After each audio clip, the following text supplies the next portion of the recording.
राधा वल्लभ श्री हरिवंश राधा वल्लभ श्री हरिवंश वृंदावनेश्वरी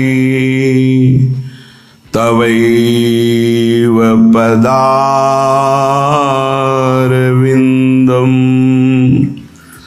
प्रेमामृतैकमकरन्द रसौघपूर्णम्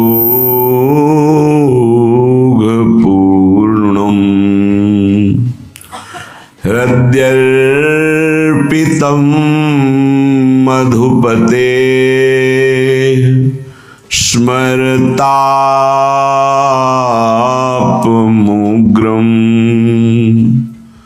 निर्वापयत्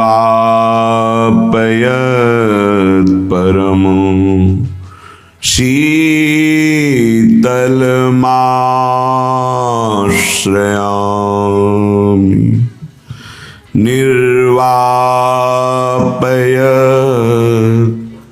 परम शीतलमाश्रयामि।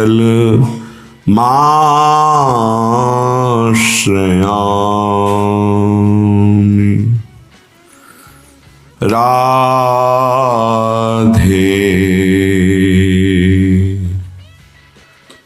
तू रिस छाड़ी राधे राधे तू रिस छाड़ी राधे राधे ज्यों ज्यों तो को गहरू त्यों त्यों मोको बिखारी साधे साधे ज्यों ज्यों तो को गहरू त्यों त्यों मोको बिथा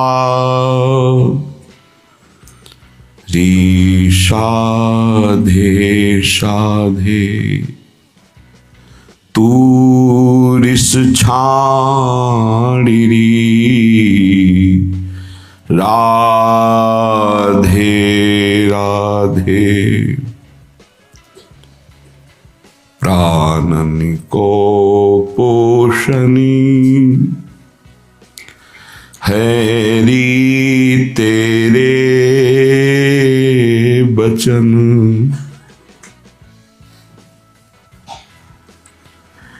प्राणनि को पोषणी हैरी तेरे बचन सुनियत आधे आधे श्री हरिदास के स्वामी श्यामा कुंज बिहारी तेरी प्रीति बांधे बांधे कुंज बिहारी तेरी प्रीति बांधे बांधे टूरिस छाड़ी राधे राधे। स्वामिनी जी कभी रिश नहीं करती। जब लालजू के प्रेम चिंतन में अत्यंत गाढ़ भाव में डूब जाती हैं तो लालजू को ऐसा अनुभव होता है कि प्यारी जू रिश्क कर गई। प्रेम जब अधिक होता है तो अधिक प्रीति मन भा संदेहा, तत्काल उसको ऐसा लगता है क्या हमसे कोई त्रुटि हो गई, हमारे प्रेमास्पद कैसे रूठ गए। यद्यपि रूठना ही नहीं है, प्रीति में रूठना नहीं होता। अगर रूठना है तो कुछ चाह है तो प्रीति नहीं। प्रीति में अगर चाह है तो केवल प्यारे को सुख देने की। प्यारी जू का रूठना देख करके सखियों के हृदय में एक पीड़ा प्रकट होती है। कुंज बिहारी एक क्षण भी जैसे मछली को जल से अलग करे तो विकल होकर प्राण त्यागने को तैयार हो जाती, ऐसे लालजू अत्यंत प्रेमी हैं। प्रियाजू प्रेम का मूर्तिमान स्वरूप है। लालजू तन नेक ना चितवे ना बोले तो जलमीन की सी दशा हो जाए है। स्वामी जी महाराज ललिता जू के स्वरूप में वो कह रहे हैं, प्यारी जू ये रिश्क क्यों? सबको ऐसा हो जाता है कि मानो प्यारी जू रिश्क कर गई, पर अपार करुणा वरुणालय स्वामिनी जू के हृदय में किंचन मात्र कभी भी रिश्क का तो प्रवेश ही नहीं होता। रूठना तो है ही नहीं हमारी स्वामिनी जू के स्वभाव में, पर ये प्रीति ऐसी वामता लेकर चलती है कि इसमें पग पग पर ऐसा अनुभव होता है कि ये रूठ रहे हैं क्या। ऐसा लालजू को भी, और लालजू को सुख प्रदान करने के लिए सखियों के हृदय में भी। कहे प्यारी जू आप लालजू के प्राणों का पोषण करने वाली हैं, इसीलिए राधा चरणारविंद की आराधना, राधा चरणारविंद का परिचय, राधा चरणारविंद की शरणागति, ये बिना श्री वृंदावन की रजरानी सहचरियां, यहाँ के प्रेमी रसिक जन, इनकी बिना कृपा के परिचय नहीं मिलता। तभी बाहर के लोग नहीं जान पाते कि हमारी लाडली जू कौन है, इनका क्या प्रभाव है, इनका क्या स्वभाव है, इनकी क्या महिमा है। भगवान के जैसे विविध अवतार हैं, भगवान ही चराचर रूप में अपने को प्रकाशित किए हैं, तो भगवान का प्रेम समुद्र का सार अवतार श्री स्वामिनी जू हैं, श्री लाडली जू हैं, और कोई नहीं है। स्वयं परब्रह्म परमात्म तत्व जब प्रेम द्रवित होकर रूप धारण किया तो राधा किशोरी नाम हुआ। ये कोई शक्ति या नायिका, ये ऐसा नहीं है। ये परम तत्व श्री कृष्ण के प्रेम तत्व का सार रूप है। इसीलिए स्वामिनी जू का परिचय बाहर नहीं जान पाते। अगर किसी को किंचन मात्र पता है तो वो धाम में किसी महापुरुष से जुड़ा है, तभी हमारी रस सिंधु स्वामिनी का परिचय मिलता है। ये लालजू के प्राणों का पोषण करने वाली, ये कैसे कोई जान सकता है। विश्व का भरण पोषण करने वाले विश्वात्मा भगवान श्री कृष्णचंद्र जू, बिहारी जू, पर बिहारी जू के प्राणों का पोषण प्रेम से होता है, और वो प्रेम सार रूप से सांद्रानंद घन प्रेम मूर्ति किशोरी, किशोरी जू के रूप में है। इसीलिए किशोरी जू लालजू के प्राणों का पोषण करने वाली है। लालजू महाराज प्यारी जू से कहते बार बार, हे मम प्राण जीवनी, हे मम प्राण पोषिका। हे मेरे प्राणों की जीवन शक्ति, हे मेरे प्राणों का पोषण करने वाली लाडली जू। स्वामी हरिदास जी कह रहे, प्यारी जू आप कुंज बिहारी जू की प्राण पोषिका हो, और वे आपके से मुखारविंद की तरफ देख रहे हो। आप ज्यों ज्यों अपनी दृष्टि नहीं दे रहे, त्यों त्यों उनका जीवन कठिन होता जा रहा है। कितना अगाध प्रेम, शून्य अभूत भूतल पर जोरी, अति अनुपम अनुराग परस्पर, शून्य अभूत भूतल पर जोरी। प्रेम का उज्जवल स्वरूप श्री वृंदावन धाम। स्वामी जी महाराज कह रहे, ज्यों ज्यों तोको गहरू, त्यों त्यों मोखो व्यथारी साधे साधे। आपको पता नहीं स्वामिनी जू, लालजू की व्यथा को देखकर हम सखियां व्यथित हो रही हैं। प्यारी जू, आपका बोलना, आपका चितवन, आपका मुस्काना लालजू सहित हम सब सखियों के प्राणों का पोषण करने वाला है। आप कुछ आधे आधे से वचन बोलती हैं, इससे लगता है कि आप ऋष में हैं। स्वामी जी महाराज कह रहे हैं, हमारी आराध्या, हमारी स्वामिनी श्यामाजू, देखो कुंज बिहारी जिनकी प्रीति में अनंत ब्रह्मांडों के ऋषि मुनि महात्मा सब बंधे हैं, वो आपकी प्रीति में बंधे हैं। इसीलिए जो सखियों को गर्व होता है प्यारी जू के चरणारविंद की ठसक का, वो त्रिभुवन में कहीं किसी के हृदय में नहीं। इसी श्यामाजू के गर्व के अधीन लालजू महाराज होकर के सखियों की प्रणति होते हैं।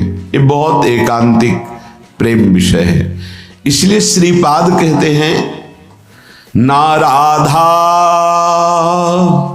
न राधा प्रियो नापि वृंदावनम नैव वृंदानि तत् प्रेम भाजाम सदा यस्य हृदगोचरे वाच वाचाम प्रचारे कथम तस्य रसश्री।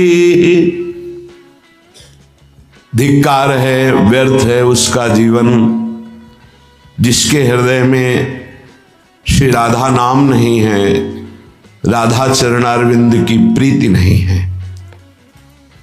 जिसके हृदय में राधा के प्राणनाथ प्रिय श्री लालजू के नाम में प्रीति नहीं, लालजू के चरणों में प्रीति नहीं, जिसके हृदय में जहां प्रियालाल खेल रहे हैं ऐसे वृंदावन से प्रीति नहीं, जिनके हृदय में वृंदावन प्रियालाल प्रकाशित हो रहे हैं ऐसे प्रेमी जनों से प्रीति नहीं, तो धिक्कार है जीवन को। चार बातें, न राधा न राधा प्रियो नापि वृंदावनम नैव वृंदानि तत्प्रेम भाजाम। जो प्रेम पात्र बने हुए हैं, जिनके हृदय में वृंदावन सहित संपूर्ण सखियां और प्रिया प्रीतम खेल रहे हैं, ऐसे प्रेमी जनों का यदि संग नहीं मिला तो धिक्कार तुम्हारे जीवन को। देखो, सार बात पकड़नी है, ये जीवन कुछ दिन का है, यहां ज्यादा दिन टिकोगे नहीं। जैसे मेहमान आता है उसको जाना ही पड़ता है। भूलो मत, भजलो श्री भगवान जगत में कुछ दिन के मेहमान। यहां कुछ दिन के लिए आए हो, काल तुम्हारी एक एक सेकंड, एक एक मिनट, एक एक घड़ी प्रतीक्षा कर रहा है, पूरा होने दो, विध्वंस कर देगा, मार देगा। जैसे शिकारी के निशाने पर शिकार हो, ऐसे हम हर समय काल के निशाने पे हैं। मृत्यु रूपी बाण संधान किए हुए वो हर क्षण हमारा केवल इंतजार कर रहा है समय का। सच्ची मानना। वो ये नहीं देखेगा कि तुम गर्भस्थ हो, शिशु हो, बालक हो, जवान हो, बूढ़े हो, स्त्री हो, पुरुष हो, 84 लाख योनियां उसका शिकार हैं। प्रधान मानव योनि ये केवल मुक्त होने के लिए मिली है। अंतिम परिणाम पर किसी की दृष्टि नहीं है। जहां देखो बस हमको ये मिल जाए, ये भोग लूं, ये देख लूं, ये सुन लूं, ऐसा बन जाऊं। कितने दिन के लिए बन जाओगे? सब कुछ बिगड़ जाएगा। यदि तुम्हारे हृदय में श्री लाडलीजू का नाम नहीं, लालजू के चरणों की प्रीति नहीं, लाडली लाल के प्रिय धाम महामहिम सर्व पापनाशक सर्व सुखदायिनी वृंदावन की भूमि से प्रीति नहीं, वृंदावन प्रिया प्रीतम के अनुराग में डूबे हुए ऐसे प्रेमी महात्माओं का संग नहीं, तो तुम्हारा जीवन व्यर्थ है। धिक्कार है तुम्हारे जीवन को कि इतना दिव्य मानव देह मिला जिसे दुर्लभो कहा गया। ऐसे दुर्लभ मनुष्य देह से तुम क्या करते रहे? मैथुन धर्म से युक्त होना, आहार विविध प्रकार के पाकर प्राणों का पोषण करना और मनमानी आचरण करके खूब धन आदि कमाना, खूब अच्छा मकान गाड़ी व्यवस्था सब कर लेना, इसमें जो आपका समय गया तो सार बात तो कमाई नहीं, प्रभु का नाम। तो जब शरीर छूटेगा तो सब छूट जाएगा। तो आपका 50 वर्ष 100 वर्ष जो मनुष्य देह मिला उसमें क्या आपके हाथ लगा, ये विचार नहीं आता माया के कारण। बार बार माया विस्मृति के गर्त में डालकर बस भोगों में समय नष्ट करती है।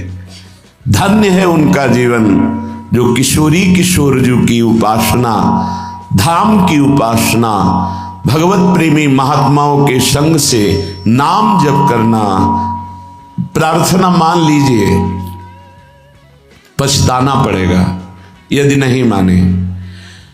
एक एक क्षण नाम जप करते रहो, तुम्हें महासुखी कर देगा।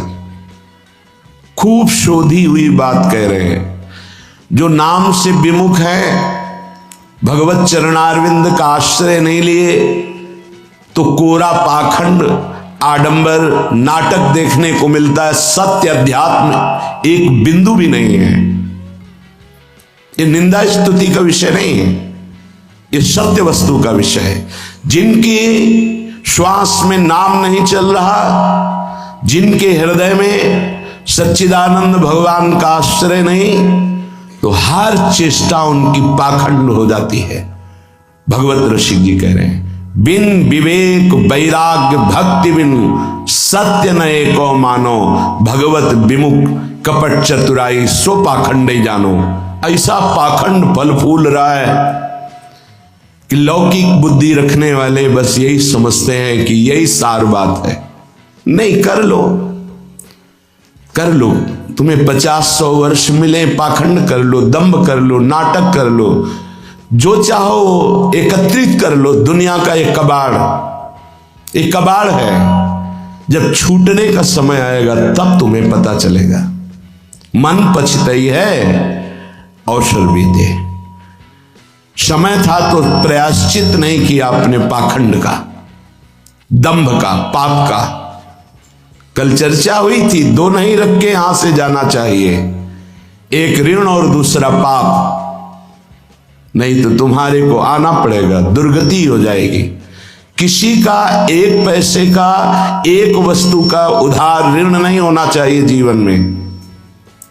और कोई भी पाप अब हमको साथ लेके नहीं जाना। अगर भूल से हो गए हैं तो हम उनका यहां प्रायश्चित करेंगे, अंदर से जलेंगे और संत महात्माओं से पूछेंगे इस पाप का हम क्या दंड स्वीकार करें, कौन सा प्रायश्चित करें। वो जो आदेश करे बिना किसी प्रश्न के, संशय के उसे स्वीकार कर लो, पाप नष्ट हो जाएगा। पाप और ऋण ये अपने जीवन में नहीं होना चाहिए, पर पाखंड, दंभ ये केवल पाप कराता है। भोले भाले भूले हुए जीव प्राणी वो जानते नहीं हैं कि किसे सत्य अध्यात्म कहते हैं, बस भूल में और भूल बटोरते घूम रहे हैं। कहीं कुछ भी तुम्हें मांगने की जरूरत नहीं, किसी के आगे हाथ पसारने की जरूरत नहीं कि आशीर्वाद दे दीजिए, हमारी प्रार्थना मान लीजिए। यदि आप नाम जापक हैं तो दूसरों को सुख देने की सामर्थ्य रखने वाले हैं, आप भगवान के अंश हैं।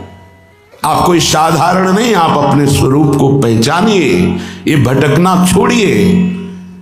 आप परम स्वतंत्र भगवान के अंश हैं, आप परम स्वतंत्र हैं।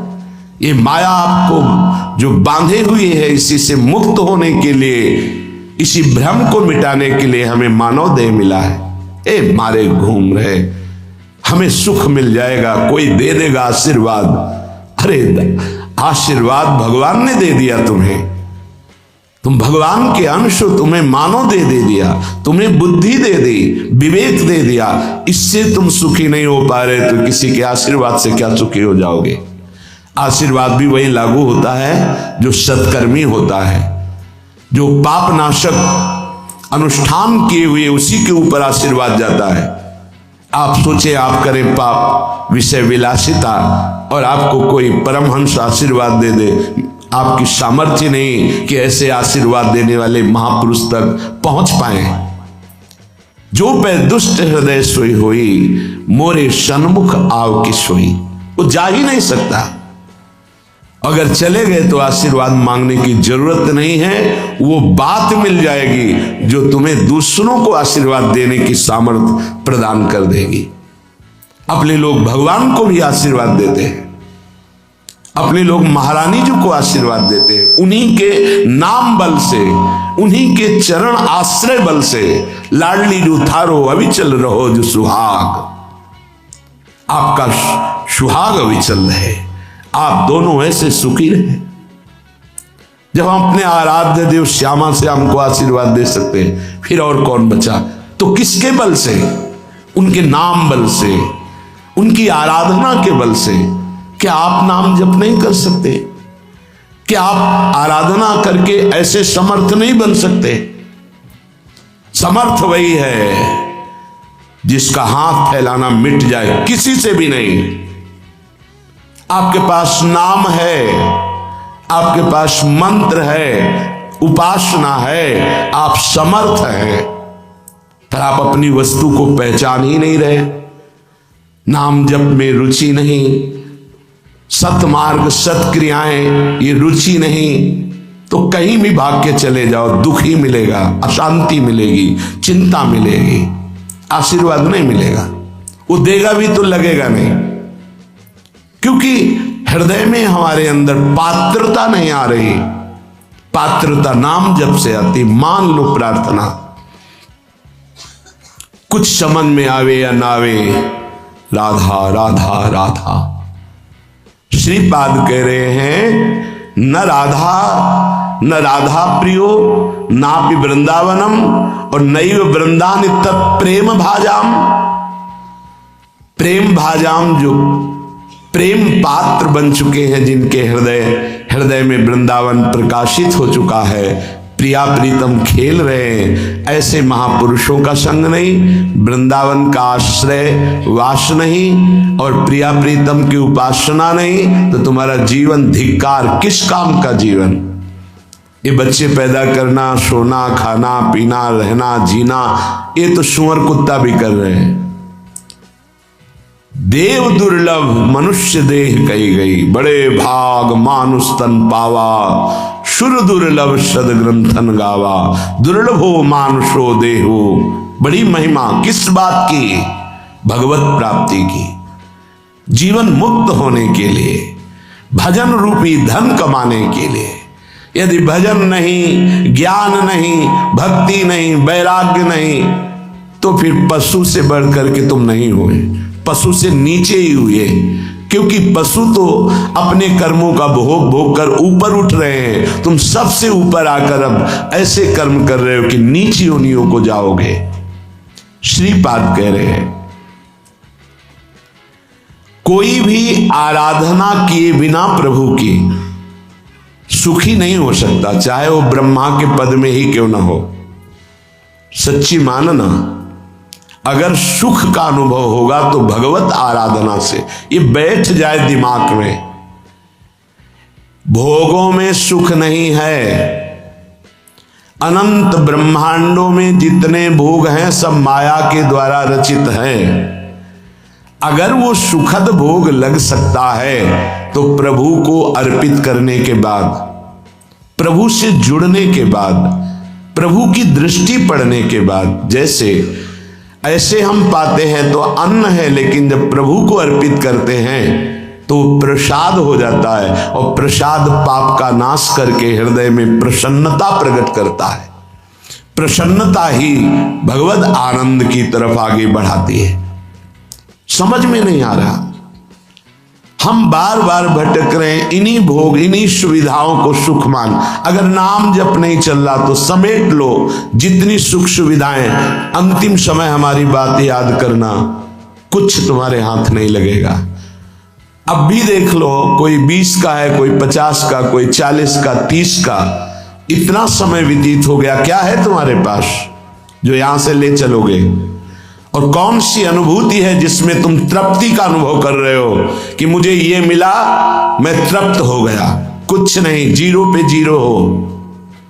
वही वासना, वही मांग, वही चिंता, वही शोक, वही भय, वही कामना। देखो ना, अंदर देखो।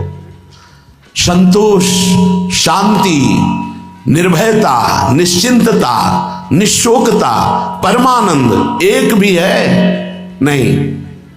वो बिना भगवत आराधना के नहीं। श्रीपाद कह रहे हैं, हिरण मम राधा नागर चरण मरणे पिनैव विस्मरतु तनुरपि न विपत् कोटिषु जीवन वृंदावनम क्षणम त्यजतु। ये बहुत सुंदर बात मांग रहे। जब मेरे मरने का समय आवे तो हे राधा नागर अर्थात प्रिया प्रीतम, जीवन आपको समर्पित है तो अंतिम श्वास में आप चूक मत करना। यदि जीते जी मैं आपके योग्य नहीं हुआ, आपने दर्शन नहीं दिए, आप नहीं मिले, चलेगा। क्यों? क्योंकि नाम आपका है ना, नाम के सहारे जी लेंगे हम आपकी लीला गुण गायन करके जी लेंगे। आपके प्रेमी जनों के संग से, आपके चरणारविंद के अनुराग रंग में हम जी लेंगे। पर अंतिम समय आप, बहुत सुंदर बात है, भक्तों ने मांगा भी है, कह रहे हैं कि अंतिम समय आप मेरे हृदय में स्फुरित हो जाए। जब मैं शरीर छोड़ रहा हूं उस समय केवल प्रिया प्रीतम। निश्चित निश्चित ये हमारा विश्वास, हमारा हृदय इस बात को पक्का करता है कि जैसे भी बने हम लगे रहे हैं जीवन भर प्रभु के चरणों में, तो अंतिम में प्रभु फिर अपनी कृपा विशेष करते हैं। उस उपासक के हृदय में प्रभु स्फुरित हो जाते हैं, स्मरण रूप में या रूप रूप में स्फुरित हो जाते हैं। यदि जीवन में किसी महात्मा का संग रहा है, श्री प्रिया प्रीतम की किंचन मात्र आराधना बनी है, धाम आदि भगवत पुरियों का, धामों का तीर्थाटन, अवगाहन थोड़ा भी वास हुआ है, वो अंदर से आश्रय प्रभु का रहा है, तो अंतिम समय उसके भगवान पधारते हैं। निश्चित, ये हमारा विश्वास कहता है। क्योंकि अंतिम गति ही परमपद या अगला जन्म या दुर्गति, अंतिम क्षण जो होता है वो महामहिम माना जाता है। कहते आपके विश्वास से क्या प्रमाण क्या है? तो अजामिल संध्या करने वाला, शास्त्र स्वाध्याय करने वाला, धर्माचरण परायण और बुजुर्गों की, गुरुजनों की सेवा करने वाला था। उस सेवा के लिए ही जंगल में समिधा लेने गया था। वहां व्यभिचार परायण वैश्य और व्यक्ति को देखा, कामांध हो गया। एक दृश्य ने उसे पूरे जीवन को बर्बाद कर दिया। तो अंतिम समय में जब वृद्धावस्था की सीमा चल रही थी कि उस समय संतान का योग था ही नहीं, पर संत जन आए और उन्होंने कहा कि अब जो संतान होगी उसका नाम नारायण रखना। अत्यंत आसक्ति छोटे पुत्र में होने के कारण मरने के समय वो उसे बुला रहा था, नारायण नारायण। तो शायद वो आवाज वहां तक ना पहुंची हो, पर नारायण के पार्षद आ गए और उसको परम पद मिला। ये घटना क्यों घटी? क्योंकि वो धर्मात्मा था, वो अच्छे आचरण करने वाला था। कुसंग से भ्रष्ट हो गया तो क्या हुआ? हरि ने अंतिम संभाल दिया। तो जो अपने जीवन में प्रयासरत है कि नाम जप करूं, जीवन में प्रयासरत है कि हमसे कोई पापाचरण न हो जाए, मेरे जीवन धन प्रभु के लिए है, तो ये हमारा विश्वास है अंतिम उसका बहुत मंगलमय होगा।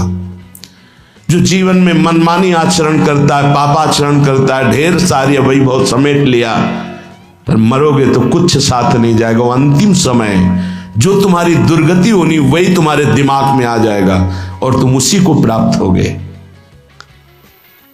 श्रीपाद मांग रहे हैं प्रियालाल से, हन्मम राधा नागर चरणम मरणे पिनैव विस्मरतु। जीवन भर आपकी आराधना की,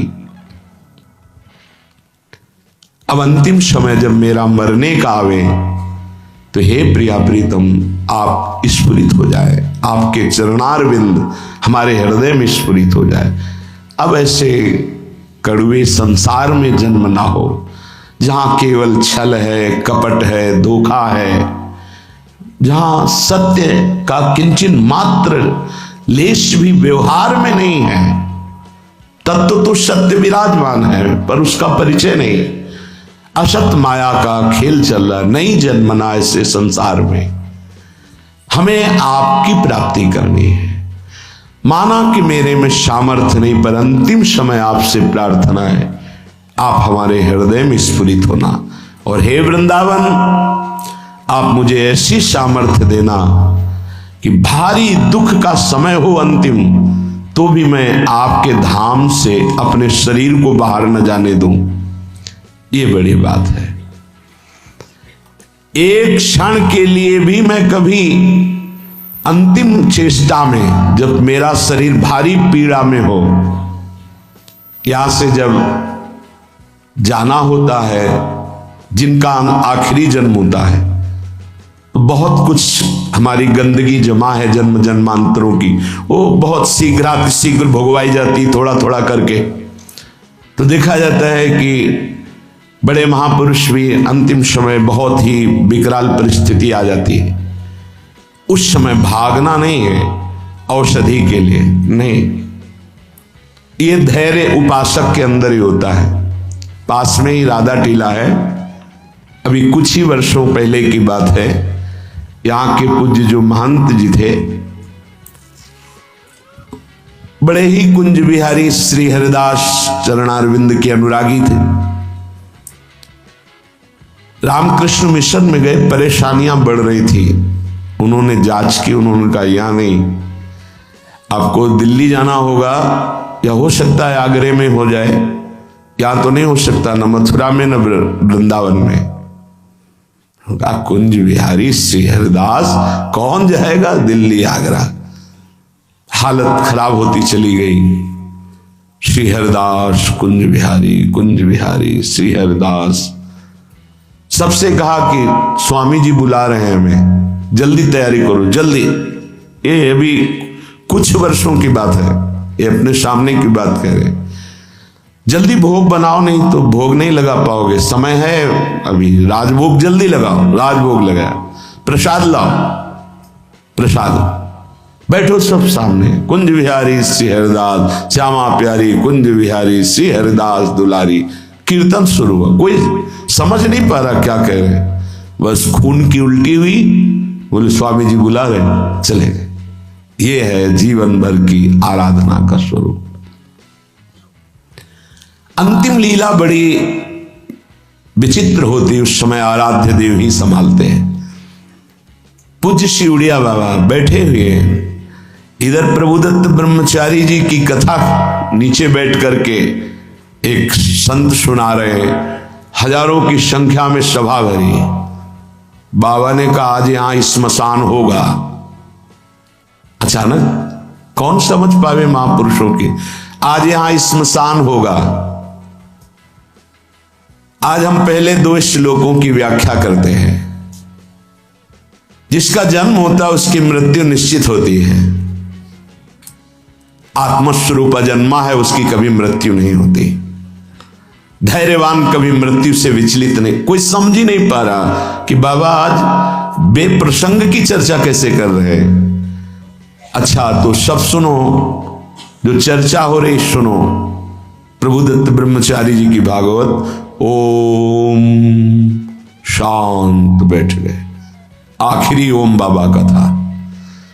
इतने में वही आश्रम में रहने वाला एक कुछ विक्षिप्त टाइप का, क्या भगवान दास कुछ ऐसे नाम था, वो आया, कहने लगा लाओ हम चवर डुलाएंगे। तो ऐसे अनाधिकारी पुरुष थोड़ी महापुरुषों की सेवा में लग जाते, नहीं तुम हटो। क्योंकि सुलझा हुआ विवेकवान पुरुष ही महापुरुषों की सेवा में। उसको गुस्सा आया, गया तो चारा काटने वाला गड़ासा कहां से कैसे व्यवस्था की, एक था काल पहले से कंबल में ऐसे छुपा के आया और इतनी रफ्तार से बाबा की चांद पे ऐसे खुले हुए ऐसे मारा 6-6 इंच गड़ासा, और ऐसे फव्वारा जैसे खून के ऐसे उठते। किसी को समझ में नहीं आया। सामने एक बूढ़ी माई थी, दौड़ के गई, लिपट गई, 5-6 गड़ासे मार चुके थे। अब कोई समझ ही नहीं पाया कि मतलब हो क्या रहा। काल का खेल देखो, वो सब आसपास, मतलब सब ऐसे ही। तत्काल माई ने, बूढ़ी माई ने उसको वश में किया। बूढ़ी माई ने, सब लोग उसको, फिर जो लीला, बाबा को एक इंजेक्शन लगाया गया कि अंतिम समय वो चेतना जागृत। ओम, बस क्या पूरे जीवन तप ज्ञान की मूर्ति, अंतिम लीला कैसे जा रहे हैं। पूरे जीवन मां मां मां पुकारते हुए रामकृष्ण पर, अंतिम गले में कैंसर, विविध प्रकार की पीड़ाएं। ऐसी महाभाव दशा में पूज्य भाई जी अंतिम समय में, जिनका आखिरी जन्म होता है बड़ा, तो उसीलिए ये ब्रह्मबोध संपन्न महापुरुष हैं, जीवन मुक्त महापुरुष हैं, प्रेमी महापुरुष हैं। क्या इनकी महिमा वर्णन करे, पर ये हमारे लिए कह रहे हैं, हम सबके लिए। क्योंकि ये जो मांग रहे हैं ये तो प्राप्त है इनको, हर समय लीला में प्रवेश है इनका। इनको श्यामा श्याम की आखिरी दर्शन की आकांक्षा नहीं, क्योंकि इनकी आखिरी जीते जी हो गई। शरीर राग मुक्त भाव दे से अपने प्रिया प्रीतम के पास कोई आवश्यकता इस बात की मांगने की नहीं है। ये अपने लोगों के लिए कह रहे हैं कि हमें ये प्रार्थना करनी कि मुझे पता नहीं है कब मेरा अंतिम समय हो। हे प्रियालाल, ये हम बहुत बड़े महापुरुष की बात कह रहे हैं जो बहुत साधन परायण थे। काशी में मुझे बहुत आश्चर्य हुआ, ऐसे सब संत महात्मा घेरे हुए हैं, मध्य में वो लेटे हुए हैं। तो उनसे पूछा, स्वामी जी इस समय आपकी गति कहां है? ये चंद्रलोक नहीं, ये तो चंद्रमंडल के अंतर्गत जो चंद्रलोक है, जहां इस सूर्य लोक से भी ऊपर है। सूर्य को क्रॉस कर सके केवल दैवी शक्ति संपन्न जो त्रिगुणातीत हैं, उन महापुरुषों की, जो शुद्ध सात्विक शरीर वाले हैं, वो जो देवलोक का अतिक्रमण करके भी आगे बढ़ते हैं। सबसे ऊपर चंद्रलोक है, सूर्य लोक भी नीचे है शास्त्रीय पद्धति के अनुसार। तो उन्होंने कहा चंद्रलोक तक मैं समस्त मंडलों का भेदन करके पहुंच गया हूं, पर ब्रह्म या मोक्ष प्राप्ति, तो होश उड़ गए कि ऐसे महापुरुष जो मोक्ष धर्म का ही वर्णन करते रहे वो ऐसा बोल रहे। एक तरह से जैसे कहते हैं ना कि पैरों से धरती खिसक जाना कि अपने लोग क्या हैं, अंतिम कैसी बात कर रहे हैं। तो उनका स्वामी जी तो क्या परम पद, तो उनका ये तो विश्वनाथ जी की कृपा के अधीन है। बस हृदय एकदम साधन पक्ष से हटकर कृपा पक्ष की मांग करने लगा कि अंतिम समय कह रहे कि आखिरी कैवल्य परम पद ये तो विश्वनाथ जी की कृपा से। समझ लो साधन कितना पहुंचा सकता है। वो महापुरुष कह रहे हैं कि अभी ब्रह्मलोक भी नहीं, जैसे स्वर्गलोक, महालोक, जनलोक, तपलोक, फिर ब्रह्मलोक, तो स्वर्गलोक के ऊपर ही है, क्योंकि स्वर्ग के अधिष्ठात्र ये सब लोकपाल देवता हैं। वरुण जी, सूर्य जी, अग्नि जी, वायु जी, चंद्र जी, ये सब लोकपाल हैं। इनके एक अपने अपने लोक हैं। उन लोकों में इनके आराधक उपासक वहां पहुंचते हैं। तो वो कह रहे हैं कि मैं केवल चंद्रलोक तक पहुंच पाया हूं, उसके ऊपर ब्रह्मलोक वहां भी नहीं गति हुई। और परम कैवल्य पद ये तो विश्वनाथ जी की कृपा से, क्योंकि काशी में शरीर छूट रहा, जीवन भर उनके नाम पर रहे, तो वो गति उनकी, मेरी गति यहां तक और वो विश्व। तब ये समझ में आया कि आखिरी बात तो कृपा ही है। कि तभी लिखा है ध्यान मूलम गुरु मूर्ति, पूजा मूलम गुरु पदम, मंत्र मूलम गुरु वाक्यम, मोक्ष मूलम गुरु कृपा। महादेव गुरुदेव हैं, श्री जी गुरुदेव हैं, इन्हीं की कृपा से ही मोक्ष मूलम। तभी आजीवन आराधना करते रहते हैं, यही मांग रहे हैं। तनुरपि न विपत कोटिषु जीवन वृंदावनम क्षणम त्यजतु। बाबा को श्री जी लाई थी वृंदावन, उड़िया बाबा को। कई दिन से भूखे थे, एकांत में ब्रह्म चिंतन में बैठे हुए थे, शरीर भूखा था। पहुंच गए लाडली लाल बच्चे के रूप में संध्या काल के बाद। और बाबा मैया ने कहा है कि कोई संत भूखे बैठे हैं, रोटी पाएगा।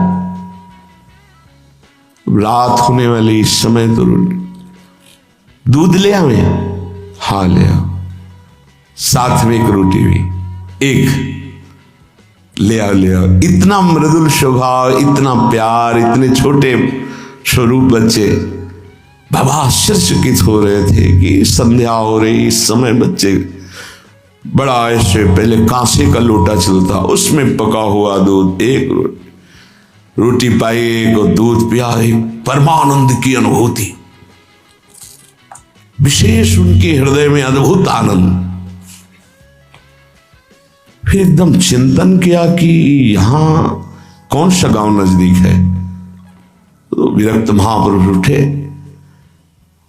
काफी दूर खोजते, एक व्यक्ति मिला, बोले हाँ गांव नजदीक कोई है? बोले 10 किलोमीटर आसपास कोई गांव नहीं। अच्छा ठीक है। बैठे एकांत में आकर जो चिंतन किया तो देखा प्रिया प्रीतम। बोले ठीक है, अब आपका बुलावा आ रहा है तो हम आ रहे हैं आजीवन वृंदावन के लिए। देखो अंतिम यही लीलापूर्ण, बड़े करुणा में खींच लेते हैं, आओ खींच लेते हैं। तुम्हारा पवित्र हृदय हो गया है, बहुत तप किया है, आओ मैं तुम्हें परम पद प्रदान करती हूं। बड़े कृपालु श्री प्रियालाल। एक चीज ध्यान रखनी है, तनुरपि न विपत कोटिषु, करोड़ों प्रकार के संकट आ जाए तो भी छोड़ना नहीं, ये अंतिम बन जाएगा। जिनको अखंड वृंदावन वास मिल गया है सावधान होकर सुने, और जिनको नहीं मिला है तो आश्रय ले लें। कई बार चर्चा की, रजरानी चरणामृत साथ है, वृंदावन का आश्रय है, और वाणी जी साथ है, तो जहां शरीर छूटेगा, जैसे भारतीय सैनिक राजकीय विभाग का कहीं भी शरीर छोड़े, भारत के आज्ञा के अनुसार, सरकार की आज्ञा के अनुसार गया हो, तो तिरंगे पे ही स्वागत होते हुए उसको भारत ही लाया जाएगा। ऐसे ही हम वृंदावन प्रिया प्रीतम के उपासी, कहीं भी शरीर छूटे आप सम्मान पूर्वक श्रीधाम वृंदावन लाडली जी के महल में ही आएंगे, विश्वास कर लीजिए। आश्रय और वास दोनों समान है। यदि दृढ़ आश्रय हो, जैसे पतिव्रता का पति का दृढ़ आश्रय, तो वो त्रिभुवन में अपार सामर्थ्यशालिनी होती, जैसे अनुसुईया जी और सावित्री जी आदि महामहिम पतिव्रताओं का वर्णन। ऐसे हरिवंश प्रतिव्रत है जिनके, सुख संपत्ति दंपति जो जिनके, हा हरि रा राधा बा वृंदावन सा सहचरी, वृंदावन में विराजमान सहचरियों के मध्य में प्रिया प्रीतम का व्रत जिनके हृदय में है, कहीं भी अगर उस संयोग बसात है तो शरीर छूटेगा तो हमारे प्रभु से दूर नहीं है, वो अंतिम समय उनको ले आएंगे, हमारा अंतिम बन जाए, इसी प्रयास में रहते हैं। श्रीपाद करें तनुरपि न विपत कोटिषु, करोड़ों तुम्हारी विपत्तियां आकर के घेर ले जीवन में तो मत छोड़ना वृंदावन, क्योंकि अंतिम समय हमारी स्मृति का होगी हमें पता नहीं, पर धाम अंतिम समय यदि मिल रहा है तो सीधे भगवत प्राप्ति है। और ऊपर की पंक्ति में कहा हनुमम राधा नागर चरणम मरणे भी नहीं विस्मरत, दो बातें कही है। एक है पहली वाली आश्रय की, शरीर वृंदावन में नहीं है पर आश्रय वृंदावन का है, उपासना करते रहे हो प्रिया प्रीतम की, तो अंतिम समय जहां भी तुम होगे तो ये युगल बड़े करुणामय है, बहुत करुणामय जोड़ी है प्रिया प्रीतम की। ये खेलते खेलते अपने वृंदावन के सहित आपकी दृष्टि पथ में आ जाएंगे, हृदय में आ जाएंगे, पक्का आ जाएंगे। विश्वास करो और भावना दृढ़ रखो। आशा बंधा समुत्कंठा नाम गाने सदा रुचि, दृढ़ आशा कर लो कि इस जन्म में तो प्रिया प्रीतम मिलेंगे ही, चाहे अंतिम श्वास में क्यों न हो, और उत्साह सहित नाम जप करते रहो। दूसरी पंक्ति है अखंड वृंदावन वासी की, पहला है आश्रय की, हनुमम राधा नागर चरणम मरणे भी नहीं विस्मरत, कहीं भी हो यदि मेरा अंतिम समय हो तो हे प्रिया प्रीतम आप स्मरण बन करके हमारे हृदय में जागृत हो जाना, आपके गोरे सांवले चरणारविंद हमारे हृदय में स्फुरित हो जाए। दूसरे में अखंड वृंदावन वासी के लिए तनुरपि न विपत कोटिषु जीवन वृंदावनम क्षणम त्यजतु, चाहे करोड़ों विपत्तियां आ जाए वृंदावन नहीं छोड़ूंगा, एक क्षण के लिए भी नहीं छोड़ूंगा। सही मानना, सब विधान उनकी तरफ से बन जाता है। श्रीपाद कहे तनुरपि न विपत कोटिषु जीवनम वृंदावनम क्षणम त्यजतु, अगर तुम्हें वृंदावन मिल गया है तो अब तुम छोड़ने वाली बात मत लाना, चाहे प्राण निकल जाए, एक दिन तो निकलेंगे ही, हमारे प्रेम में कलंक नहीं लगेगा, हम वृंदावन को जीवन दे चुके हैं। देखो इस जीवन का परम लक्ष्य भगवत प्राप्ति, जिनको माया बावरा बनाए हुए उनको ये समझ में नहीं आएगा, उनको यही समझ में आता है कि बस जितना हमारे पास खान पान भोग सामग्री खूब भोग ले, जीवन का यही रहस्य है। वो मंद बुद्धि अपना सर्वनाश कर रहे हैं, वो जान नहीं पा रहे कि जीवन का उद्देश्य क्या है, मैं आया किस लिए हूं, मैं कौन हूं और किसका हूं, कुछ समझ में नहीं आ रहा, बस बहे चले जा रहे हैं प्रवाह में। उपासक सावधान। पूज्यपाद शिवड़िया बाबा जी महाराज कहते हैं ये 8 बातें भगवत भक्त अपने जीवन में जांच ले कि है कि नहीं है, अगर ना हो तो धारण कर ले। पहला है संत महापुरुष आपके जीवन में है कि नहीं, ये जांच करनी है। देखा है हमने, अगर किसी संत को आदर्श मानकर आप नहीं चल रहे हो तो दिमाग को खसकते हुए देखा, खसक गया है दिमाग। वो मनमानी आचरण केवल सिद्ध बनने के लिए कर रहे हैं। उनके आचरण ऐसे कि भोले भाले लोग ये समझे कि तो सिद्ध है। और जानते हो सिद्ध किसे कहते हैं? ब्रह्मभूता प्रसन्नात्मा न सोचति न कांक्षति समः सर्वेषु भूतेषु मद्भक्तिम लभते पराम निर्माण मोहाजित संग दोषा अध्यात्म नित्या विनिवृत्त कामा द्वंद्व विमुक्ता सुख दुख संगई गच्छन्त मूढ़ा। ये स्थिति आनी चाहिए। पूरा कोरा जैसे नाटक मंच पर नाटक किया जाता है ना, पूरा दिखाई देता है, पूरा नाटक। क्यों? क्योंकि कोई डांटने वाला नहीं है, कोई आदर्श नहीं है महापुरुष जीवन में। वो जो मन आवे सो बोलो, जो मन आवे सो नाटक करो, तो 100-200 500 लोग भोले भाले जिनको ककहरा नहीं आता परमार्थ का, वो कह देते मेरे भगवान, मेरे सिद्ध योगी, मेरे महापुरुष मिटिया मेट कर देते हैं। बात तो तब समझ में आवे जब रसिक जन पास करे, गुरुजन पास कर दे। अपने मन से कुछ नहीं होता, जिसे महापुरुष पास कर दे वही होता है। संत महापुरुष कह दे ठीक चल रहे हो, ठीक है, या वो मौन स्वीकृति दे दे, ठीक है। अपने मन से सिद्ध बनने पर सिद्ध थोड़ी कोई हो जाता है। जीवन में तुम्हारे संत हैं कि नहीं, बस इतनी बात देखो। अब एक भगत जी आए थे, अपने लोग तो सबका आदर ही करते हैं, उनका दिव्य रूप से हनुमान जी हमारे सामने प्रकट हुए थे। सच्ची बात कह रहे हैं, जिस समय दिव्य रूप हनुमान जी ने धारण किया तो हनुमान जी महाराज के ही भाई पवन पुत्र भीम कंपायमान थे। भीम जैसे हनुमान जी वैसे भीम, बड़े बड़े पर्वतों को अपनी टक्कर से चूर करने की सामर्थ्य रखने वाले। अभी पैदा ही हुए थे भीम और गोद में लिए हुए माता कुंती चल रही थी। अचानक सिंह निकला, दहाड़ हुई तो गिर गए भीम। तो जो जिस चट्टान पे गिरे चकनाचूर हो गई चट्टान, और उस आवाज से भयभीत होकर भाग पड़ा सिंह। अभी गोद में बच्चा थे वो भीम, जिस समय प्रार्थना की कि भैया मैं तुम्हारा वो दिव्य रूप देखना चाहता हूं, तो उनका काहे को तुम व्यर्थ में ऐसा तुम नहीं देख पाओगे। तो उनका हमारी लालसा है, आपका छोटा भाई हो। तो पट्टहास किया हनुमान जी का वो दिव्य रूप कि कंपायमान होकर कह रहे थे, हे वायुपुत्र, हे पवन पुत्र, तुम अपने रूप का संवरण करो, मेरी सामर्थ्य नहीं।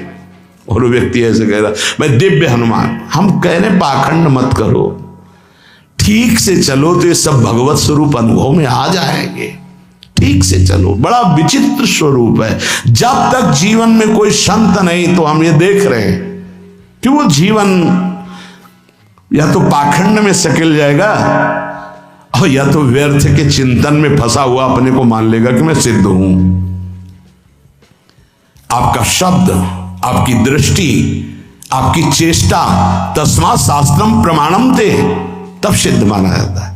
बहुत सिद्धों के दर्शन हुए, गंगा किनारे सिद्धों का हमने कभी नहीं देखा ऐसा प्रमादी। सिद्ध प्रमादी नहीं होता।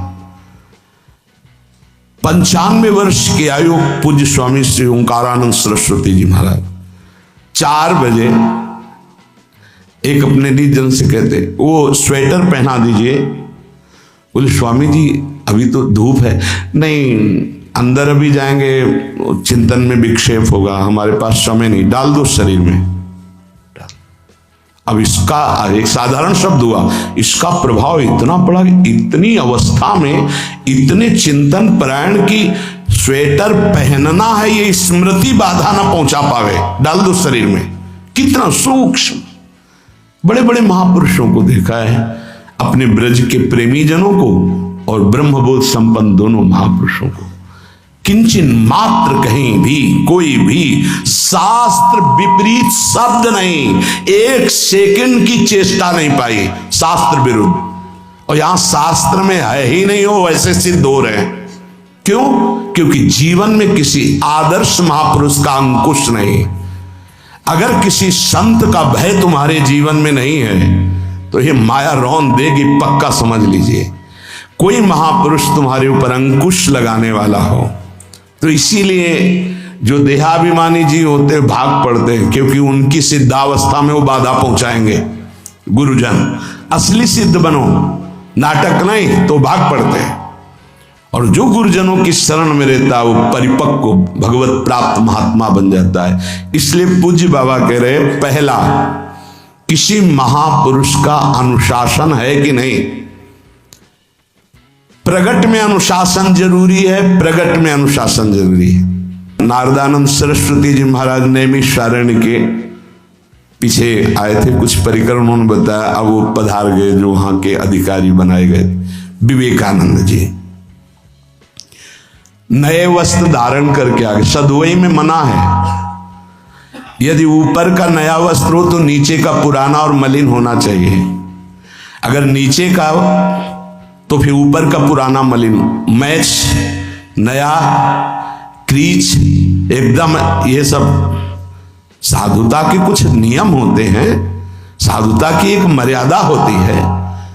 तो दोनों नए पहन करके आ गए, भूल हो गई उनसे, देखा शिष्य। और नैष्ठिक ब्रह्मचर्य में सफेद कपड़े पहनाए जाते, तो और वो खिले हुए ऐसे बांधे वैसे सब, उनकी दृष्टि गई। लाख लाख जहां बैठकर सत्संग सुनते हैं, स्वामी श्री नारदानंद सरस्वती जी बड़े ही महापुरुष थे, अपार भीड़। और सत्संग के बाद 1 घंटा सबको एकांत चिंतन करो, क्या वहां ब्रह्म ज्ञान का सत्संग होता था। प्रातःकालीन बेला पे जैसे अपने यहाँ सत्संग होता है, वहां थोड़ा विलंब होता था, 5:30 बजे। जो निज जनों का वो योग वासिष्ठ से कैसे तुम्हें बताएं, जो उस सभा में बस यही लगता कितनी जल्दी देह राख छूटे और अपने स्वरूप में महापुरुषों का वचन का प्रकाश होता है। एक सत्संग होता था सामूहिक सब लोगों का, एक होता था पर्सनल, जो दिव्य साधक हैं केवल वही बैठ सकते हैं, अन्य नहीं। ऐसे पूज्य बाबा के यहाँ भी एक होता था पर्सनल ज्ञान का और एक होता था सामूहिक प्रवचन। तो उस समय सामूहिक सत्संग चल रहा था, काफी सब समाज लाखों की थी। देखा दूर से, तो एक शिष्य से कहा गौशाला में जाओ, गोबर को गीला कर दो। उनसे कहा विवेकानंद गोबर की छवियां भर करके यहां खड़े हो सत्संग के पास। अब वहां नच हो नहीं सकता, और गीला गोबर तो जो 2 घंटा सत्संग हुआ पूरा टप टप ऐसे कपड़ों में, पूरी हालत बिगड़ गई। क्या था ये? संत शासन। अब दोबारा वो गलती नहीं होगी, समझाने की जरूरत नहीं, अब समझ गए कि हमसे गलती क्या हुई। संत शासन नहीं है तो ये मन बहुत विचित्र है, बहुत विचित्र है। इसीलिए पहला, जो भी परमार्थ का पति को, चाहे ज्ञान मार्ग का, योग मार्ग का, किसी योग मार्ग की लौकिक ऊंचाई पर पहुंचे हुए कि गुरुदेव आए और उन्होंने कहा कि किसी कारण से शिष्य बढ़ जाए और अपने गुरुदेव की अवहेलना करे तो उसकी गति क्या होगी? उनका दुर्गति। दुर्गति, दुर्गति के सिवा उसके आगे कोई शब्द नहीं है। गुरु को पीड़ा है और शिष्य परम पद में पहुंच जाएगा? नहीं नहीं, ऐसा नहीं हो सकता। अनुशासन अत्यंत आवश्यक है। किसी भी वैभव या लोक व्यवहार या लोक मान्यता बढ़ जाने पर अपने गुरु का अपमान, गुरु की अवहेलना, तो उसकी दुर्गति पक्की। देखो, ये मन है, ये इंद्रियां हैं, ये अहम है, ये केवल गुरुदेव से ही वश में आता है, दूसरी जगह नहीं आता। क्यों? क्योंकि दूसरी जगह उत्तर देने का अवसर है। दूसरी जगह हम नहीं मानते तुम्हारी बात, लेकिन वहां ना उत्तर है और ना नहीं मानते, केवल वहां मिटना ही मिटना है। अगर ऐसा उपासक है तो निश्चित परम पद का अधिकार। केवल मिटना कोई उपाय नहीं है, अहंकार के पोषण का कोई उपाय, केवल मिटाना है। रो लो, चिल्ला लो, जो तुम्हें करना है कर लो, आना तुम्हें इसी मार्ग में पड़ेगा, दूसरा कोई रास्ता नहीं। बलिहारी घेर करके नष्ट कर देते हैं हमारे मन की मनमानी को, हमारे अहंकार को। इसलिए जीवन में प्रगट में जिनके जीवन में संत हैं और वो स्वीकार करते हैं उनका अनुशासन, उन्हीं का जीवन प्रकाशित होता है, पक्का समझ लेना। दूसरा, भागवतिक मार्ग में चलने वाले उपासक को सांसारिक पुरुषों की मित्रता करके उनकी संगोष्ठी में नहीं बैठना चाहिए। इस बात को बहुत अच्छे से समझ लो। सांसारिक पुरुषों की जो वृत्तियां होती हैं उनमें बड़ा आकर्षण होता है भोगों का, प्रपंच का। जो साधक भ्रमणशील हैं, अगर वो गृहस्थों के यहाँ जाकर उनकी सैयाओं पर सोते हैं तो उनकी दुर्दशा क्या होती है चित्त की, वो खुद अनुभव करके देख ले। आज तो शास्त्रीय पद्धति को समझा ही नहीं जा रहा। जब बड़े बड़े सुभट गंगा किनारे त्याग वैराग्य ज्ञान के मिले ना, तो आगे का रास्ता खुलता चला गया। सांसारिक पुरुषों के समुदाय में बैठना था। वो तुम्हें भगवान कहेंगे, ईश्वर कहेंगे, अवतार कहेंगे, उनको कुछ ज्ञान नहीं। आप मान बैठेंगे अपने को भगवान, अपने को ईश्वर, अपने को अवतार मानेंगे, तो आप जो अवतार है ना, ईश्वर है ना, भगवान है, उनसे विमुख हो जाएंगे। यहां जो भी अवतरित हुए हैं भगवत पार्षद, वो सदैव दैन्य ही रहे हैं। आप देख लीजिए, उच्च कोटि के महापुरुष चाहे जितनी ऊंचाई पर चढ़े हों, सदैव भगवान की ही स्थापना की है। भगवान के नाम की, रूप की, लीला की, धाम की, भगवत महिमा की स्थापना की है, अपनी नहीं, अपने पार्थिव शरीर की नहीं। ध्यान रखना, जितने महापुरुष प्रकट हुए भगवान की स्थापना की। अगर हम संसारिक पुरुषों का संग करेंगे तो कई तरह से हानि हो जाएगी। सत्संग हो रहा है, बस इसमें जो चाहो बैठ जाओ। हमारा पर्सनल एकांतिक केवल गुरुदेव से संबंध है और उनके द्वारा बताई हुई उपासना में हमारा समय व्यतीत होना चाहिए। कोई हमारा मित्र नहीं होना चाहिए, अलग से संगोष्ठी नहीं होनी चाहिए विषयी पुरुष की, सांसारिक पुरुष की। तीसरा, किसी भी अपनी निंदा करने वाले के प्रति कभी भी बुरा व्यवहार बर्ताव नहीं करवाना चाहिए, क्योंकि भगवान प्रेरित करते हैं निंदा करा करके महान बनाने के लिए। ये शब्द याद कर लो। जब तुम्हें तुम्हारी निंदा होने लगे, प्रतिकूलता होने लगे, विपत्ति आने लगे, संकट सताने लगे, तो जान लेना कि तुम्हारी अध्यात्म की भूमिका उठने वाली है, पक्का। ये अध्यात्म की भूमिका उठना बहुत कठिन होता है। अध्यात्म का प्रवचन कर लेना बहुत सरल होता है, नहीं? हाँ, चमड़ी को चिकनी करके और अध्यात्म का प्रवचन करने में कोई कठिनता नहीं, लेकिन चमड़ी और दमड़ी का राग मिटा दे, फिर अध्यात्म की तरफ चले, ये किसी फक्कड़ महात्मा का कृपा पात्र ही होगा, जो फकीर होगा, जिसने विश्व की समस्त भोग वासनाओं को रौंद करके अपने स्वरूप में स्थित हो गया। ऐसे महात्मा के संग के बिना अध्यात्म का रंग नहीं चढ़ सकता, और देखने को मिल रहा है। जब तक हमें अध्यात्म का परिचय नहीं है, तब तक कहीं भी हम राजी हो जाते हैं। अरे राजी होने को तो टाकीज के सामने देखो जाके, हजारों की भीड़ लगती, लाइन में खड़े होते हैं, पैसा देते हैं, और क्या देखने जाते हैं? झूठा तमाशा। उनको आप क्या कहोगे? ज्ञानी कहोगे? सत्संगी कहोगे?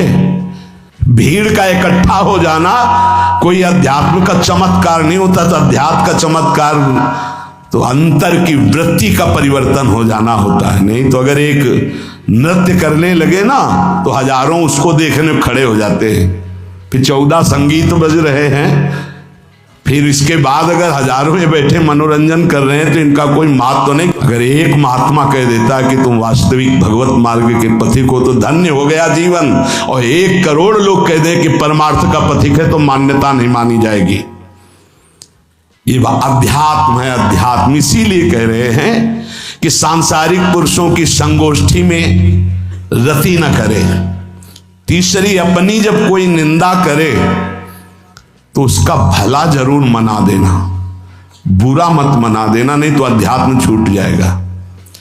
अपने पास सामर्थ्य होने पर नीचापमानम सुधा, वो नीच है, हम उस पर शासन कर सकते हैं, पर उसके द्वारा किए हुए अपमान को सह गए और अंदर से मनाया, भगवान तुम्हें सुखी रखें, स्वस्थ रहो, और कभी भी हम आपका विरोध नहीं करेंगे। जब अवसर मिले तब फिर हमारी निंदा करना। भगवान तुम्हें स्वस्थ रखे, तुम्हारा कभी अमंगल न हो। ध्यान रखना, अध्यात्म। चौथा, अपने मुख से कभी किसी की निंदा ना करना। निंदा व्यक्तिगत नाम लेकर के की जाती है। सिद्धांत सार्वभौम वर्णन होता है। जैसे यहां हम कह रहे हैं, वो निंदा सिद्धांत के विपरीत आचरण में जो चलते हैं उनकी है। कौन है? नाम नहीं है, रूप नहीं है।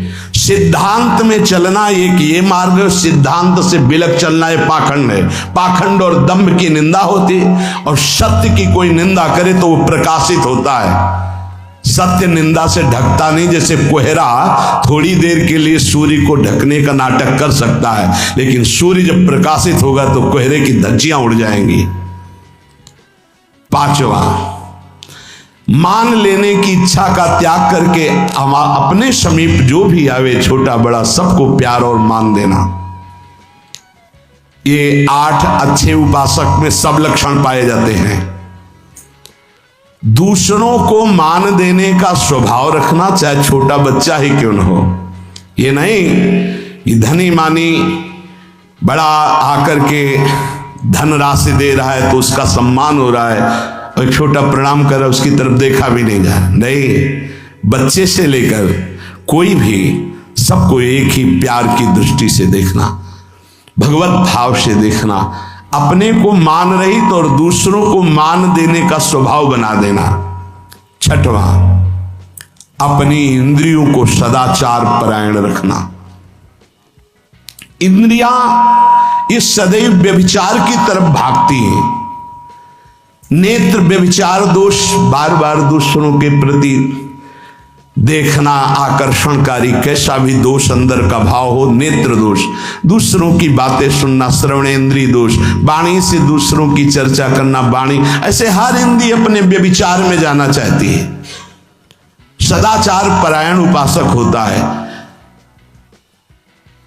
कल की बात है, कल चिंतन हो रहा था श्रीमद् भगवद गीता जी का। अगर उपासक में सदाचार, इंद्रियों की पवित्रता नहीं है तो ढकोसला किसी व कुछ नहीं रहेगा। ये अच्छे से समझ लो। इंद्रियों का विलास चल रहा, खुला दिखाई देता है, खुला। एक दृष्टि होती है, उसमें दिखाई देता है। अंदर में ब्रह्म बैठा हुआ शांत मौन है, और ये समझ नहीं पा रहा, केवल नाटक पे लगा हुआ है। अपना मन, अपनी इंद्रियां यदि संयम में नहीं है, सदाचार में नहीं है, तो ढकोसला ही है, आडंबर ही है, नाटक ही है। पक्का समझ लीजिए। अगर वो संयमी नहीं है, जितेंद्रीय नहीं है, मनोनिग्रही नहीं, तो अध्यात्म क्या है? क्या प्रवचन हो रहा है? किस बात का प्रवचन हो रहा है?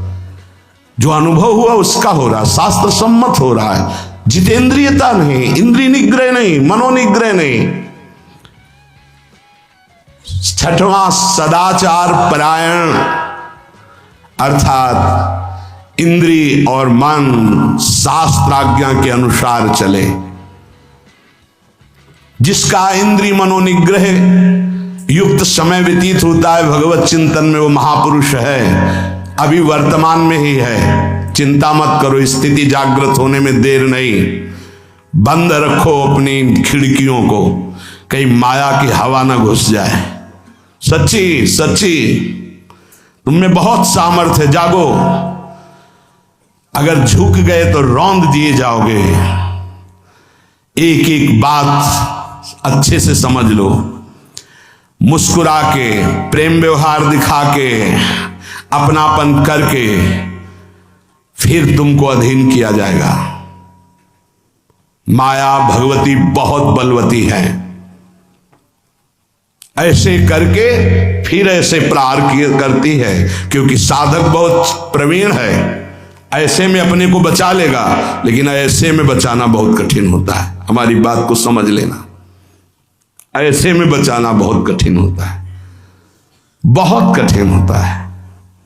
समर्पण का मिश, सेवा का मिश, अपनापन का मिश। हमारी इंद्रिय, हमारा मन बहुत धोखेबाज है।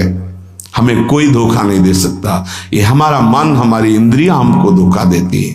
साधु, साधक, परमार्थ पथिक, भक्त इस बात से परम सावधान। सदाचार और सरलता, संयम के साथ हमारा समय व्यतीत होना चाहिए।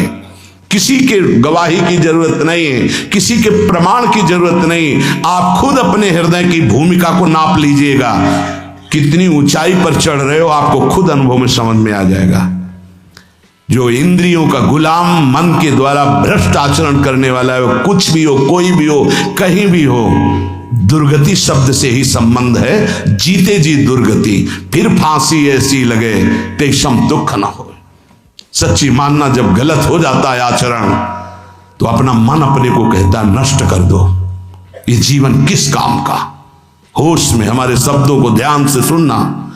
जब इतना गलत हो जाता है तो अपना चेहरा अपने को पसंद नहीं आता, और अपना जीवन अपने को पसंद नहीं आता, और अपने अंदर से मन कहने लगता है नष्ट कर दो इस शरीर को।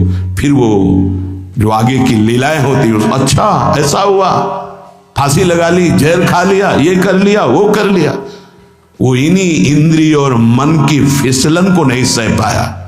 अच्छा, किसी महापुरुष का शासन नहीं था, नहीं, उस चूक में भी बचत हो जाती है। एक बहुत बड़े महापुरुष के समीप रहने वाले से चूक हो गई, तो उन्होंने अपने आसन के पास आसन लगवाया। सब साधुकों ने कहा कि बहुत बदनामी होगी, क्योंकि आपका नाम आगे है और वो आपके आश्रित है, ऐसा है किसी महापुरुष के। उन्होंने कहा तुम क्या समझते हो, ये भाया है, चूक हो गई, अब इसको कभी चूक नहीं होगी ऐसा बना देंगे, कभी त्रुटि नहीं होगी, इसको ऐसा बना देंगे। और वो फिर ब्रह्मावर्त बिठूर में रहे, और बहुत अच्छे महात्मा हैं, अब भी हैं। अगर संत का शासन है और आपसे चूक भी हो जाती है तो ऐसा बना देंगे कि दोबारा चूक नहीं होगी। पर इंद्रिय और मन को छूट देकर मनमानी आचरण करने वाला कभी साधक नहीं हो सकता, पक्का। और आप सच्चे मानना, आपकी एक बार इंद्रिय मन छूट हो गई तो जिंदगी भर दबे रहोगे, दहाड़ने लायक नहीं रहोगे। माया तुम्हारे को सदैव कोसती रहेगी, तुम्हारा हृदय जलता रहेगा। ऐसा कैसे हो गया, ऐसा कैसे हो गया। जब ऊंचाई की तरफ सोचोगे तो सामने वो अगर प्रायश्चित करके मिटा दिया है तो बात है, नहीं तो कर्म सामने आ जाएगा। लगेगा नहीं, हम इसी ऊंचाई लायक नहीं है, नहीं हम इस ऊंचाई लायक। आपसे प्रार्थना कर रहे, अगर चूक हो गई हो तो उसको मिटा दो, नहीं आगे बढ़ने में बाधा पहुंचा देगा। अपने गुरुजनों से सलाह करके उसका प्रायश्चित कर लेना चाहिए। अगर गुरुजन कर दे जाओ कुछ नहीं तो कुछ नहीं, खत्म खेल, वो निपटा देंगे, वो करुणामय है, उनमें बड़ी सामर्थ्य है। पर छठवां सूत्र, सदाचार, संयम, जितेंद्रियता, मनोनिग्रह साधक में होना ही चाहिए। जो साधक एकांत में मनोरंजन करके अपने जीवन को नष्ट कर रहे हैं, अच्छा होता गृहस्थ धर्म में रहते, बाल बच्चे पैदा करके मेहनत करके धर्म पूर्वक कमाते और समाज की सेवा करते। यदि अखंड ब्रह्मचारी वैराग्य मार्ग के पथिक हो तो चूक ना होने पावे, प्रार्थना करते हैं। इंद्रियों को शिथिल ना होने देना, मन को शिथिल मत होने देना, नहीं तो ऐसा बंधन ये बांध देते हैं कि बड़े बड़ों को सर झुकाकर चलना पड़ता है, रौंद देती है माया। ध्यान रखना, सर उठाने लायक नहीं रह जाता। अगर इंद्रिय जन्य भोगों का आकर्षण नष्ट कर दे तो अपना मन अपने को जलाता रहता, धिक्कार देता रहता। कैसे हो गया ऐसे, तो कैसे हो गया। कीन हो इसका बहु अभिमाना, सुख हो वंचा कृपा निधाना। कहीं अभिमान हो गया कि मैं ब्रह्मचारी हूं, मैं जितेंद्री हूं, मैं मनोनिग्रही हूं, तो ठाकुर जी ने दाना फेंक दिया, देख भला मनोनिग्रही है तो मत चुन। लेकिन कृपा पात्र साधक पुनः अपने आप को सावधान करके सदाचार में ही स्थित रहे। आज सदाचार को समझा ही नहीं जा रहा कि सदाचार है क्या। सातवां, किसी भी पद को साधक कभी स्वीकार न करे। समाज में बड़े पद मिलते हैं, यहां भगवत प्राप्ति की वार्ता हो रही। किसी भी पद, किसी भी सम्मान को स्वीकार न करें। ये सब उपाधियां हैं, अगर उपाधियां स्वीकार की तो उपद्रव शुरू हो जाएंगे। कोई उपाधि स्वीकार न करो तो इतने महान बन जाओगे कि पूरे विश्व में तुम ही होगे। ये भी बात याद कर लो, कोई भी छोटी मोटी उपाधि स्वीकार की तो उस महान को नहीं प्राप्त कर पाओगे। विश्व में तुम ही होगे, या तो ज्ञान में तो एक तुमसे बड़ा कोई है नहीं, और अगर भक्ति में तो तुमसे छोटा कोई नहीं, तो विश्व में तुम ही तो हुई है ना, सब बड़े और आप छोटे, विश्व में आप त्रणादपि सुनीचेन, और ज्ञान तो हम ब्रह्मास्मि, सबको समेट लिया अपने में, एक के सिवा दूसरा कोई नहीं। ये है उपाधि रहित महापुरुष की स्थिति। कोई उपाधि स्वीकार न, अनंत ब्रह्मांडों का महारत्न इंद्र नीलमणि, जहां जहां भक्त मेरा चरण रखे वहां वहां रखूं हाथ, पीछे पीछे मैं फिरूं कभी न छाड़ू साथ। इससे बड़ा कोई पद होगा? निरपेक्षम मुनिम शांतम निर्वैरम समदर्शनम अनुब्रजाम्य हम नित्यम पूये यत्यंगुरेणु भी। जिसकी चरण रज लेने के लिए परब्रह्म परमात्मा पीछे डोलता है, वो है ये पद। जब कोई पद नहीं स्वीकार करता तो ये पद प्राप्त होता है। इसलिए 7वां, किसी भी उपाधि को, पद को साधक कभी स्वीकार न करे। आप यहां के अमुक बन करके अमुक नहीं, सेवाएं सब हैं पर सेवक हूं, कोई पद नहीं। देख लो बड़े बड़े महापुरुषों को। पूज्यपाद उड़िया बाबा जी ने जब देखा तो दंड का विसर्जन कर दिया कि पद की तरफ एक घसीट रहा है। गंगा जी में महाप्रभु चैतन्य देव ने गंगा जी में जो हमारे परम पद के बीच में आएगा वो सबका प्रवाहित कर देना ही उचित है। बहुत समझना, पूरे जीवन भर याद रखना, यह अध्यात्म है। अध्यात्म कभी कोई भी उपाधि स्वीकार ना करे। वो बहुत जल्दी उपाधियां सामने लिख दी जाती है, तभी कोई वो स्थिति ही नहीं आती। उपाधि, हमारे ब्रजमंडल में एक से एक महापुरुष हुए हैं। बाबा प्राण धन रहे हैं, कितने संत महापुरुष, और उनको यहां प्यार से ब्रजवासी जन मेरो बाबा प्रिया प्रीतम के लाडले। कोई उपाधि नहीं, कोई पदवी नहीं, कोई प्रतिष्ठा नहीं। और 8वां, ये आखिरी, किसी भी परिस्थिति में अपने आराध्य देव का चिंतन ना छूटने पावे। पूर्णता ये तभी हो सकता है जिसके जीवन में ये 3 बातें हैं। आखिरी वाली बात, किसी भी परिस्थिति में अपने लक्ष्य का चिंतन न छूटने पावे। ये 3 बातें जिसके जीवन में है तो ये आखिरी बात पूर्ण होगी। आखिरी और पहली 2 बहुत जोर की बात थी। पहली थी किसी संत महापुरुष का शासन, और पूर्णता आई किसी भी परिस्थिति में अपने लक्ष्य का चिंतन न छूटना। बीच में अपने आप सब आ जाएगा। 3 बातें, पहली व्यवहार शुद्धि, दूसरी नियम निष्ठा, और तीसरी प्रतिज्ञा पालन। तुम चाहे जिस संप्रदाय के हो, जिस वर्ण के हो, चाहे जिस आश्रम के हो, और चाहे जो हो, यदि तुम परमार्थ के पथिक हो, ये 3 बातें नहीं है तो तुम्हारा पतन हो चुका है।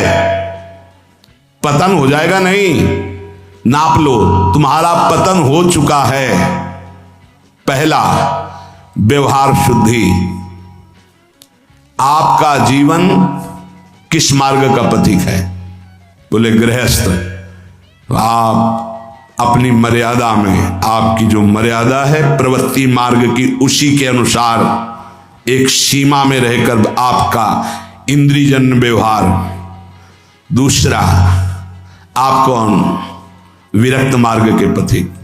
अब विरक्त मार्ग के पथिक के बहुत से रास्ते हैं, संन्यास, योग मार्ग, अमुक अमुक अमुक अमुक, लेकिन हर निवृत्ति मार्ग का एक ही उपदेश है, उसका व्यवहार शुद्ध होना, इंद्रिय संयम, मनोनिग्रह।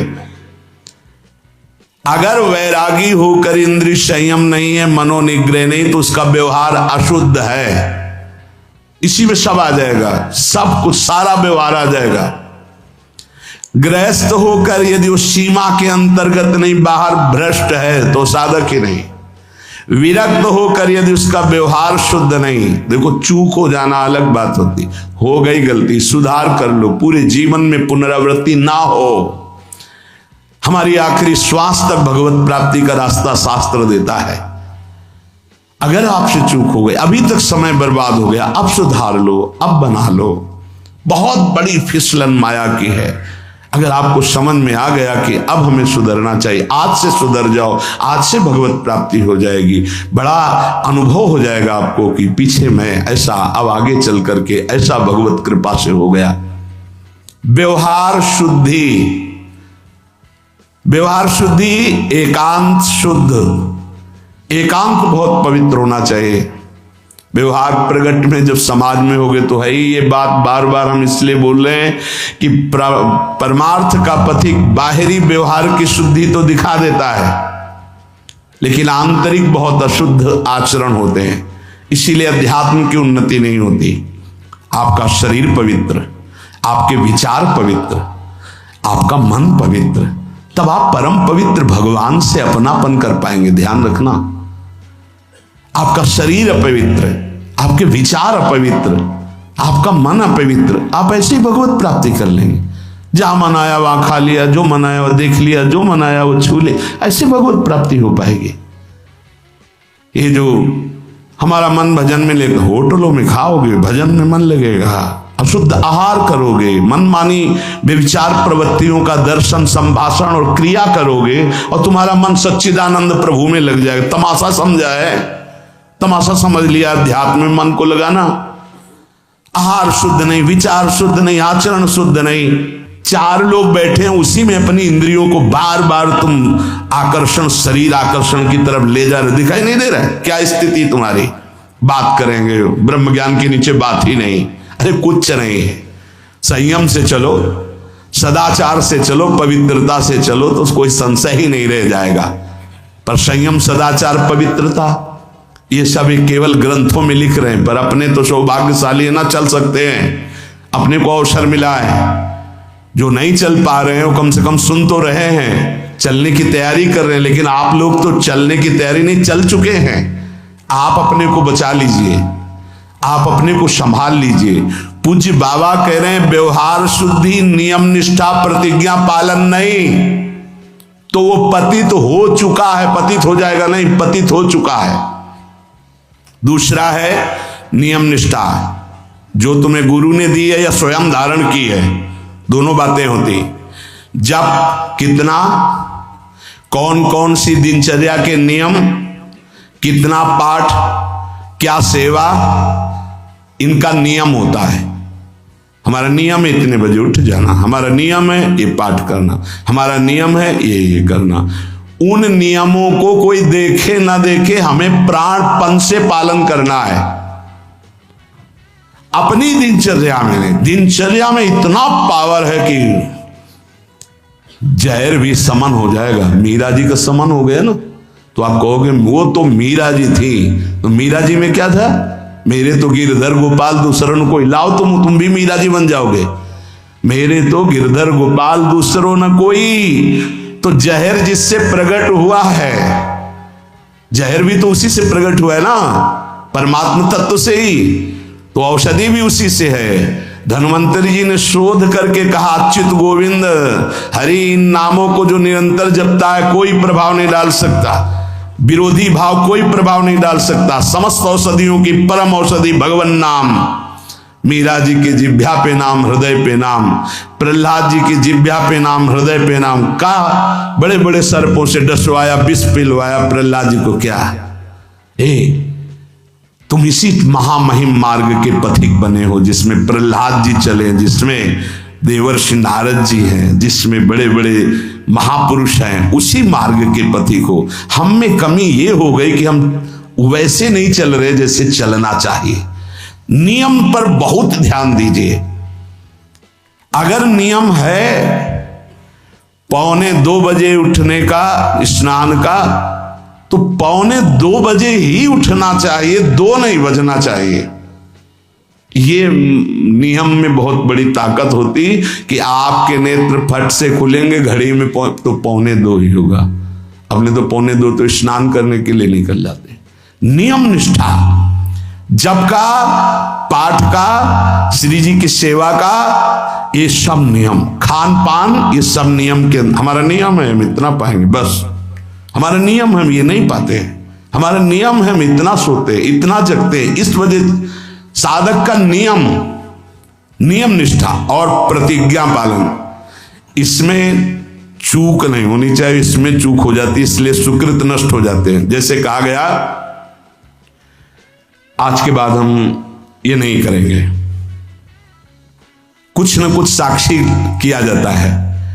मैं गुरुदेव को साक्षी, मैं आराध्य देव को साक्षी, या मैं इस समय को साक्षी करके कहता हूं, या देवता साक्षी हैं।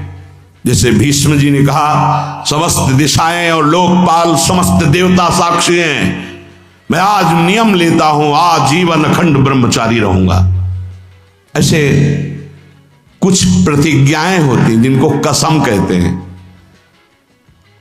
ये आजकल के लोग सुबह कसम खाए शाम के तोड़ दिए, या मंगल को खाए बृहस्पति को तोड़ दिए। इनकी बड़ी दुर्दशा है, सुकृत नष्ट हो जाते हैं, अपने लोगों से बड़ी गलती हो जाती। सहसा कोई प्रतिज्ञा करो मत। हम प्रयास कर रहे हैं छोड़ देंगे, हम प्रयास करते हैं ऐसा नहीं करेंगे, हम प्रयास करते हैं ऐसा। प्रतिज्ञा अगर ले लो तो ये ध्यान रखो कि आपके पुण्य नष्ट हो जाएंगे यदि प्रतिज्ञा आपने तोड़ दी। कसम, प्रतिज्ञा, ये सब एक ही बात कही जाती है।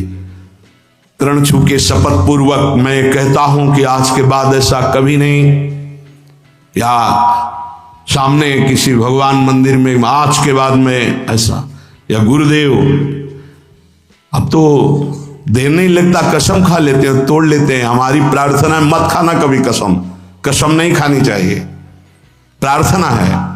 आपसे कोई कहता है कसम खाइए छोड़ दीजिए, नहीं कसम नहीं खाऊंगा, पर प्रयास करूंगा आज के बाद बिल्कुल नहीं ऐसा हो, पूरा प्रयास करूंगा। प्रयास सफल होगा फिर हम आपसे कसम खा लेंगे। अभी हमें कुछ महीने के लिए छूट दीजिए, मैं बिल्कुल नहीं करूंगा पर कसम नहीं खाऊंगा, प्रयास कर रहा हूं। कसम ऐसे मत खाओ, प्रतिज्ञा ऐसे मत लो। यदि प्रतिज्ञा ले ली तो चाहे प्राण निकल जाए, अब नहीं, ये ध्यान कर लीजिए। अगर 3 बातें साधक में हैं तो परिपक्व अवस्था आने में देर नहीं लगेगी, 8 लक्षण आ जाएंगे। पहला, व्यवहार पवित्र शुद्ध। दूसरा, जितने नियम लिए हैं निष्ठापूर्वक निर्वाह। तीसरा, प्रतिज्ञा की करिए मत, और कर ली प्रतिज्ञा तो जीवन चाहे नष्ट हो जाए प्रतिज्ञा नहीं टूटेगी। जैसे ये प्रतिज्ञा ही है वैराग्य भेष, इसमें कसम खाई नहीं जाती, स्वाभाविक कसम है। अब देख लो इसके निर्वाह का क्या जीवन होता है। ये हर समय हमको याद दिलाता रहता है कि तुम बैरागी हो, विषयी नहीं हो, तुम महात्मा हो, साधारण जीवात्मा नहीं हो, तुम भगवत मार्ग के पथिक हो, तुम सांसारिक मार्ग के नहीं हो। अब बस इस एक प्रतिज्ञा का पालन कर लो, भगवान मिल जाएंगे। ये हर समय उपदेश देता रहता है। जब भगवावस्था धारण कराया गया था तो यही कहा गया था, जब संन्यास वेश, ध्यान रखना ये काषाय वस्त्र की मर्यादा को रखना। ये वेश है, ये पवित्र वेश है, ये त्रिभुवन पावन करने वाला वेश है, इसको समझते रहना। ये हर समय तुम्हें जागृत रखेगा कि तुम किस मार्ग के पथिक हो। तो आज के सत्संग का जो सार सूत्र, संत महापुरुषों का आश्रय, उनका शासन स्वीकार करना, सांसारिक पुरुषों से मित्रता न करना, ना सांसारिक चर्चा संगोष्ठी करना, किसी जो हमारी निंदा कर रहा है किसी भी तरह से उसको कष्ट देने की भावना ना बनना, अपनी वाणी से कभी किसी की निंदा न करना, छोटे से बच्चे को भी मान देने का स्वभाव रखना, किसी से सम्मान प्राप्ति की इच्छा न रखना, सदाचार सरलता के साथ तुम्हारा संयम जितेंद्रियता पूर्वक समय व्यतीत होना चाहिए। प्रतिष्ठा किसी भी तरह की पद उपाधि साधक जीवन में स्वीकार न करे। आखिर निरंतर अपने लक्ष्य का चिंतन करे। इसकी पूर्ति के लिए व्यवहार शुद्धि, नियम निष्ठा और प्रतिज्ञा पालन जीवन भर तीनों। अगर ये तीनों कहीं भी फिसल रहे तो तुम पतित हो चुके हो। तभी पतित हुआ पुरुष कभी प्रतिज्ञा का पालन नहीं कर पाता, पतित हुआ पुरुष कभी नियम निष्ठा में नहीं चल सकता, पक्की दिनचर्या नहीं हो सकती। उसकी व्यवहार शुद्धि कैसे कही जाए जब पतित हो गए। देखो और पतित को भी पावन करने का रास्ता है भगवान की शरण। अब भी आपके पास चांस है, आप अपने को भगवत प्राप्त महापुरुष बना सकते हैं, आप अपना जीवन परम कल्याण कर सकते हैं, आप जीवन मुक्त हो सकते हैं। इसलिए सच्चे अच्छे पवित्र आचरण करो और नाम जप करो, प्रभु सब संभाल लेंगे, सब भूल मिटा देंगे, सब पाप आचरण नष्ट करने की सामर्थ्य हमारे प्रभु में अभी तक जो हुआ वो हुआ। अब हम अपने को इस गुलामी से मुक्त करें। काम क्रोध लोभ मोह मद मत्सर ये हमारे को बार बार जलन अशांति क्लेश दे रहे। अब हरि शरणम परमानंद का मार्ग हम स्वीकार करें। श्री राधा वल्लभ लाल की।